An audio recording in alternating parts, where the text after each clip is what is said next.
지역의 이슈를 심층 분석해보는 시간 헬로 이슈토크의 김세진입니다. 우포 따오기 자연방사 100일이 막 지났습니다. 현재 따오기 40마리 가운데 36마리는 건강하게 자연에서 잘 적응하고 있는데요. 자연방사가 끝이 아닌 따오기 보존의 시작이라고 봤을 때 창녕군뿐 아니라 인근 지자체와의 협력이 필요하다는 의견이 나옵니다. 오늘 헬로 이슈토크에서 그 자세한 내용 짚어보죠. 오늘 패널 소개합니다. 더 좋은 사회 정책연구원장이자 행정학 석사, 김기훈 더불어민주당 창원 의창구 지역위원장, 전 경남 남사르 환경재단 사업지원팀장, 이찬우 이학 박사 나오셨습니다. 안녕하십니까? 네, 반갑습니다. 네.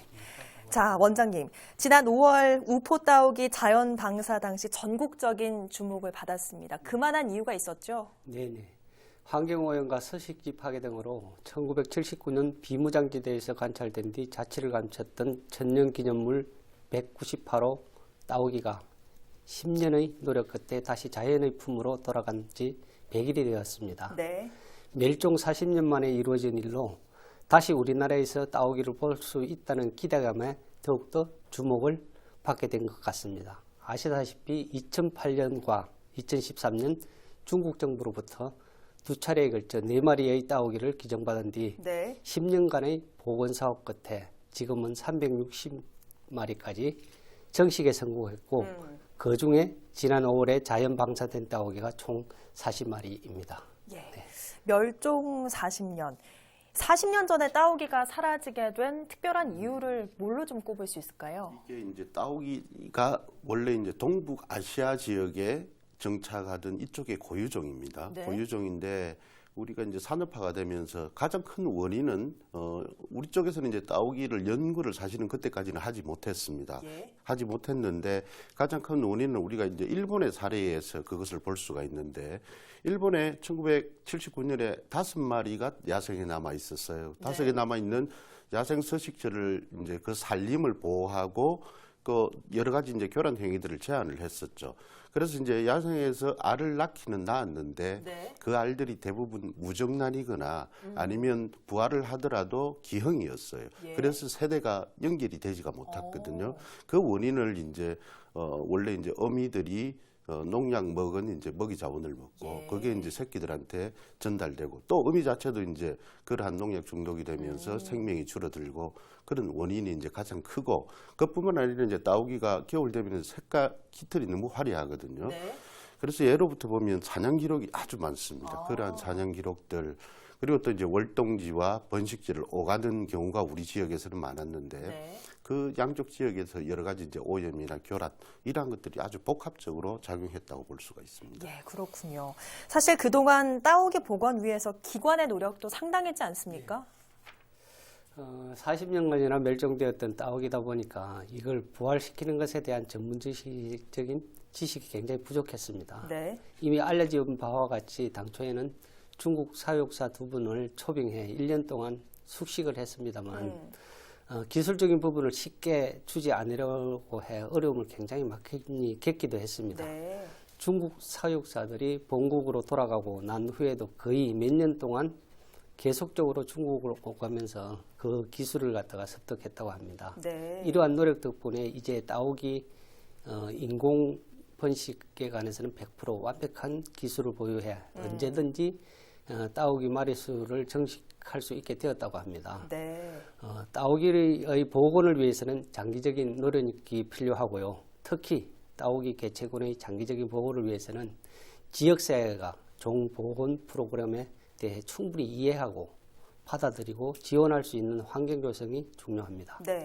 이를 위해 환경부 그리고 따오기가 천년기념물로 등재되어 있기 때문에 문화재청과도 복원을 같이 하고 있고 상급기관인 경상남도 장년군이 같이 총 4개 기관이 합심해서 따오기를 복원하고 있습니다. 어쨌든 장기간 노력을 한 덕분에 이제는 따오기를 언제든지 증식할 수 있는 그런 상황까지 왔는데 결국 궁극적 목표는 자연으로 이 따오기를 돌려보내는 겁니다. 사실 그 과정에서 야생 적응 훈련이 화제가 좀 많이 됐었죠. 우리 지금 이제 장년군에서 보유한 개체들은 거의 다 이제 인공 사육한 개체입니다. 네. 원래 이제 야생에서 태어난 개체는 태어나서 자기들이 이제 부모의 보살핌을 받죠. 그 과정 속에서 울음소리부터 자기가 이제 뭘 먹어야 하는지 이러한 것들을 전부 다 가족 집단에서 아니면 크게 이제 자기들 종족의 군집 집단에서 이제 교육을 받거든요. 네. 물론 이제 그러한 것들이 DNA 속에는 남아 있지만 지금 이제 개체들은 그러한 것들을 실전에서는 자기들이 경험을 해보지 못했거든요. 네. 그래서 이제 창녕군의 보건센터에 가면은 높이 한 25m의 축구장 한 반 개 정도 크기의 훈련장이 있습니다. 그 네. 훈련장에서는 원래는 이제 케이지는 작습니다. 그래서 마음대로 비행을 못 해요. 그래서 그 훈련장에서 비행 연습도 하고 그리고 또 그 훈련장에서 야생에 있는 이제 미꾸라지라든지 아니면 이제 여러 가지 이제 곤충류라든지 이런 걸 잡아먹는 연습도 하고 네. 그리고 또 이제 거기에서 자기들의 이제 군집이 형성돼 있기 때문에 사회 과정도 배우는 그러한 연습을 하고 이제 보통 이제 일본도 그렇고 우리나라도 그렇고 한 3개월 정도 그렇게 훈련을 시키고 야생에 내보내게 됩니다. 예, 그렇군요. 그러면 이렇게까지 따오기 복원에 매진한 이유, 즉 따오기의 가치는 뭡니까? 그 부분에 대해서는 사람마다 다를 거예요. 왜 큰 돈을 들여가지고 네. 그렇게 복원 사업을 하냐, 없어지는데 그렇게 얘기를 할 수도 있는데 여러 가지 이제 얘기들이 거기에 대해서는 반박이 있을 수도 있고 또 자기의 견해가 있을 수가 있고 뭐 여러 가지가 있을 수 있는데 가장 중요한 것은 우리가 이제 국제적으로 보면 기후 변화 그리고 이제 환경 오염 또 이제 여러 가지 이제 서식지 소실이나 훼손으로 생물 다양성이 크게 감소하고 있거든요. 네. 생물 다양성이 이제 감소한다는 것은 어떤 한 종만 없어지는 게 아니라 그 생태계를 구성하던 구성원들이 점점 전체적으로 사라지고 예. 있다는 것을 뜻하거든요. 그래서 이제 우리가 이제 따오기라는 종을 통해서 전체의 생태계를 들여다보는 그런 과정이라고 볼 수가 있는데 제가 생각할 때는 한 4가지 정도로 이제 얘기를 하고 싶어요. 네. 따오기는 이제 우리가 남사르 총회를 2008년에 하면서 그때 10월 17일 날 도입을 했거든요. 습지와 논에서 서식하는 대표적인 지표 생물입니다. 그래서 따오기가 아까 모두에 말씀드렸듯이 농약 중독에 감염되어서 피해를 입지 않고 건강하게 살 수 있다면 습지도 그렇고 논도 그렇고 하니까 우리가 건강한 환경에서 건강한 네. 먹거리를 얻을 수 있다. 그런 뜻이 되는 거거든요.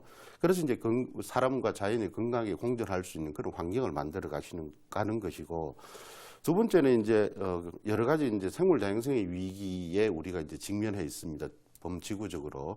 그래서 이제 우리가 이제 지역 차원에서 혹은 이제 국가 차원에서 어째 보면은 국제적으로 생물 다양성 증진에 기여한다고 볼 수가 있습니다. 또 그리고 이제 지역으로 우리가 또 돌아보지 않을 수가 없는데 지역 브랜드 가치라든지 아니면 이제 지역에서 이러한 것들이 나중에는 또 보면은 이제 우리 생태 관광 자원도 될 수가 있고 그를 네. 통해서 이제 지역 브랜드를 청정 이미지를 또 부각시킬 수 있거든요. 그런 이제 지역의 경제 활성에 기여할 수 있는 그런 또 측면을 찾아야겠고. 네. 마지막으로 따오기라는 종이 이제 보면 우리나라에 오는 옛날의 개체들은 주로 보면 러시아에서 번식을 했었습니다. 네. 그리고 중국에는 섬서정 지방에는 거기에서 텃새로 정착을 했었고 그리고 이제 일본에도 텃새로 정착한 개체군들이 많아요. 그래서 보면 러시아에서 번식한 개체가 북한, 우리나라, 일본, 중국 멀리는 대마도까지 내려갔거든요. 네. 대마도가 아니고 대만까지 내려갔거든요. 그래서 이 동북아시아 지역에 살던 마지막 중국에서 7개체가 지금 이렇게 확산되고 있는 거거든요. 예. 그를 통해서 우리가 정치적으로 여러 가지 뭐 지금 이제 곤란을 겪고 있는데 이런 이제 생명을 통해서 그러한 동북아시아의 평화를 네. 찾을 수 있는 그런 저는 좀 큰 비전을 가졌으면 좋겠다는 생각입니다. 예. 어쨌든 뭐 어떤 이유에서건 결과로 보자면 따오기 복원에 성공을 했습니다. 야생 방사도 현재까지는 좀 성공적이라 볼 수 있을 텐데 이런 좋은 결과로 창녕군의 도시 브랜드도 좀 상승을 했다고 봐야겠죠? 네, 당연합니다. 많은 도시들이 브랜드화를 목표로 삼고 있습니다. 따오기는 청정 환경지역, 친환경 등의 이미지로 지역 농산물 브랜드 창출과 세계적인 흐름이기도 한 에코경제의 토대를 마련된다고 합니다. 일례로 2018년 10월 제13차 남사르 협약 당사국 총회에서 창녕의 푸른 보석인 우포섬이 남사르 섭지도시로 인정을 받았습니다. 네. 남사르는 국제사회에서 인지도와 신뢰도가 높은 브랜드로 지역 친환경 농산물이나 생산품 판촉, 생태관광 활성화 등에 활용하여 국내 홍보 등에 도움을 받을 수 있고 섭지 보존 이용시설, 생태관광 기반시설 확충 등 남사르 섭지도시 인정기준을 유지할 수 있도록 지속적으로 지원도 받을 수 있습니다. 네. 이것만 보더라도 따오기 또한 생태관광 활성화, 청정, 창녕의 이미지를 더 높이는 데 크게 기여할 것이라고 생각합니다. 어쨌든 창녕군으로선 2마리의 토끼를 잡은 셈인데 결국 자연방사 성과가 좋기 때문에 그렇지 않겠습니까? 현재 36마리가 자연에서 서식을 하고 있다고 들었는데 방사 후에 좀 예상치 못한 결과들도 좀 나오고 있다면서요? 이제 어느 정도는 예상은 할 수 있는 부분인데 일단은 이제 생각보다 이제 확산 속도가 빨랐다는 것이거든요. 그게 이제 보면 인근 합천군이나 함안군, 밀양시 그리고 이제 경북의 고령군으로 이렇게 이제 확산이 되었어요. 이제 소수의 개체지만 이러한 것들을 통해서 이제 우리가 알 수가 있는 게 이게 지금 이제 위치 추적을 하고 있거든요. 그러면 이제 일단은 우리가 만들어 놓은 지자체의 경계는 이들한테는 아무 의미가 없거든요. 그러면 이제 그들이 자주 가는 서식처 정보를 우리가 계속 수집을 하다 보면 지역 경계를 떠나서 어떠한 환경이 그들이 이제 선호하는 서식처다는 것을 우리가 이제 평가를 할 수가 있어요. 그러면 이제 장기적으로 그러한 것들을 지자체의 협력을 통해서 확산하고 지자체가 협력적으로 이제 보존할 수 있는 그런 방안들을 장기적으로 찾아야 된다고 생각을 하고 있습니다. 지자체 간 협조를 좀 말씀을 해주셨는데 어쨌든 지금 따오기가 함안이나 합천, 밀양 등에서도 지금 서식을 하고 있는 상황이고 결국 창녕군의 손길이 미치지 못한다는 건 아니겠습니까? 혹시 그러면 이렇게 생물을 방사한 후에 지자체 간 협조를 했던 사례가 있습니까? 이거 이제 방사하고 나서 가장 이제 좋은 사례는 물론 이제 우리보다 앞서간 지역들을 이제 우리가 살펴볼 필요가 있는데 일본에는 따오기를 우리보다 먼저 방사를 했습니다. 방사를 하고 일본에는 이제 사도라는 게 섬이거든요. 섬 지역에서 다른 지역으로 이동을 하기도 해요. 그런데 이제 이러한 것들을 종보군에 있어서 가장 중요한 것은 어떤 연구자만 그 종을 알아서 되지가 않습니다. 왜냐하면 사냥꾼들이 그 종을 쏘아 죽일 수도 있고 농민들이 해를 끼칠 수가 있거든요. 그래서 일본에서는 따오기 같은 경우에는 사도 섬에 보건센터가 주 보건센터가 있고 그리고 일본 본토에 4곳에 이제 분산센터가 있습니다. 그 분산센터에서 개체를 증식을 하고 증식한 개체를 다시 이제 사도에 와서 방사하는 시스템이거든요. 그러면서 그쪽에서는 뭘 하느냐 하면 지역 분산센터에서는 따오기에 대한 인식 제고 사업을 엄청나게 하고 있습니다. 그래서 따오기에 대해서 여러 지역의 이제 사도를 벗어난 지역 사람들도 충분히 인식을 하게끔 하고 있고, 그리고 따오기와 이제 같이 논과 습지에 살아가는 일본의 이제 도요카에서 황새를 복원 사업을 오랫동안 하고 있거든요. 우리 이제 아시겠지만 김해의 화푸천 습지에도 봉순이가 날아와서 3년 정도 계속 날아왔었죠. 그래서 이제 그 사도 토요카시에서도 일본에 가면 이제 효고현의 야부시 그리고 치바현의 노다시, 후쿠이현의 에치젠시 이렇게 몇 군데 나누어서 거기에서 또 야생 방사를 해요. 그러면서 거기에서 이제 주민들에 대한 서식 관리 협조를 구한다든지 그러한 것들을 동시다발적으로 지자체 간에 경계를 허물고 하는 것들을 볼 수가 있거든요. 그러한 것들을 우리가 참고를 해야 될 것 같습니다. 일본의 좋은 사례를 창녕군이 참고할 필요가 있을 것 같습니다. 그러면 어떤 과정으로 지자체와의 협력 현실화될 수 있습니까? 네, 한 3가지로 될 수 있는데요. 주변 서식지에 대한 지자체 간의 협력이 가장 시급합니다. 저번에 방사할 때에 이런 이동 경로를 갖다가 사전에 파악하지 않았기 때문에 지자체 간의 그런 협력 관계가 선행되지 않았거든요. 그렇기 때문에 애초 따오기를 야생에 보내기 전에 지자체 간의 다양한 기관, 단체 간 따오기 서식지에 관한 협력 체계가 부족하였음을 보여주는 것입니다. 이 부분을 갖다가 해야 되고요. 그리고 이 과정에서 필요한 지자체의 역할로 광역 단위의 생태 환경 벨트 조성도 시급합니다. 경남도와 창녕군은 따오기의 관찰 결과를 분석하고 따오기 서식지 조성 지침서를 마련해 기존의 조성한 서식지 개선과 추가 서식지를 조성해야 한다고 봅니다. 네. 따오기가 경남 전역 등으로 활동 범위를 넓혀감에 따라 지방자치단체 간 협조 지원 체계 구축을 위해 지역 협의체 운영 등 전국 네트워크를 구성 확대해야 한다고 봅니다. 예. 또 중앙 부처의 역할로서는 환경부와 문화재청은 따오기가 천혜의 자연 환경을 가진 우포늪에서 성공적으로 적응하고 있는 것으로 보고 지속적인 모니터링과 향후 추가 방사를 통해 따오기가 한반도 전역에서 서식할 수 있도록 해야 하며 경남도와 창녕군의 지속적인 자연 생태계 복원을 지원하고 따오기의 서식지 확대 상황에 따라 필요할 경우 생물의 다양성 관리 계획을 체결하는 등 서식지 환경 개선에 힘써야 할 것으로 보여집니다. 예, 말씀처럼 현실적으로 지금 서식지가 창녕만이 아니라면 먹이터 보호가 좀 우선돼야 할 것 같은데 앞서 말씀해 주셨던 주민들의 인식 개선 사업 이런 것들이 좀 필요한 거죠? 그렇죠.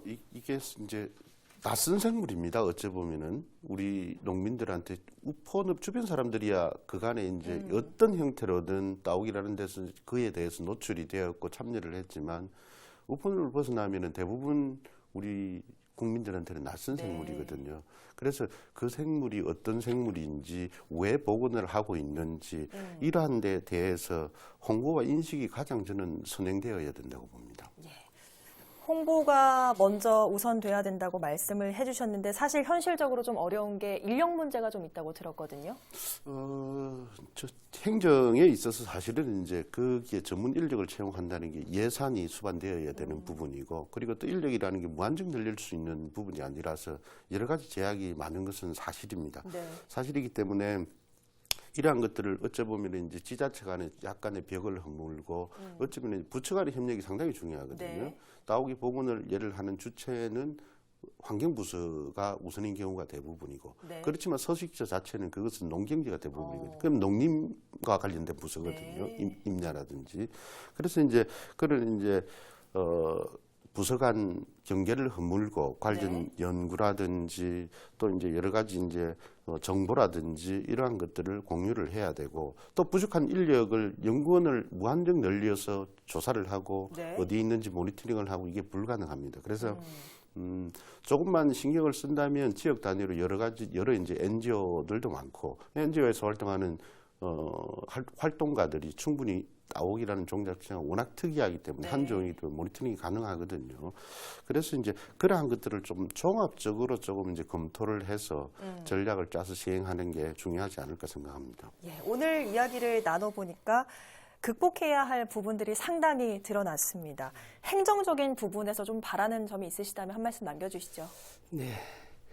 단순히 따오기 한 마리가 야생에서 살아갈 정도가 아니라 남사라 습지 도시 준비와 실행 과정에서 보여준 주민 의식 정진 사업과 자연유산을 주민들이 이해하고 주도적으로 보존한 사례를 본받아야 할 것 같고요. 처음에 따오기를 들어올 때도 여러 기관과 민간단체, 전문가들이 사전 워크숍과 현장 방문, 그 우프늪 서식지 평가를 3년이라는 긴 세월을 통해서 했듯이 기관과 민간단체, 지자체와 정부가 공동으로 소통하고 협력하는 이런 관계가 형성되어야 된다고 보여집니다. 네. 박사님께서도 짧게 한 말씀 남겨주시죠. 제가 이제 어제 오늘 오전까지 일본에서 요미우리 신문사에 사토시 마츠다 기자라는 분이 오셨는데 이분이 황새 전문 기자입니다. 따오기하고 황새만 취재를 하거든요. 전 세계를 다니면서. 그리고 이제 또 같이 동행하신 분이 제1교포 3세 김황 동화 작가이신데 그분들을 통해서 우리가 공통적으로 야생의 따오기를 보고 하면서 느낀 것은 우리가 사람의 인식이 개선되지 않으면 일본도 마찬가지고 불가능하다는 것입니다. 네, 알겠습니다. 우포 따오기가 잘 살아갈 수 있다는 건 우리 경남의 사람과 동물, 환경 모두가 건강하다는 증거입니다. 우포 따오기의 의미를 도내 모든 지자체가 공감하는 순간마다 경남의 환경이 달라질 것을 확신합니다. 오늘 헬로 이슈토크 여기서 마칩니다. 함께해 주신 여러분 고맙습니다.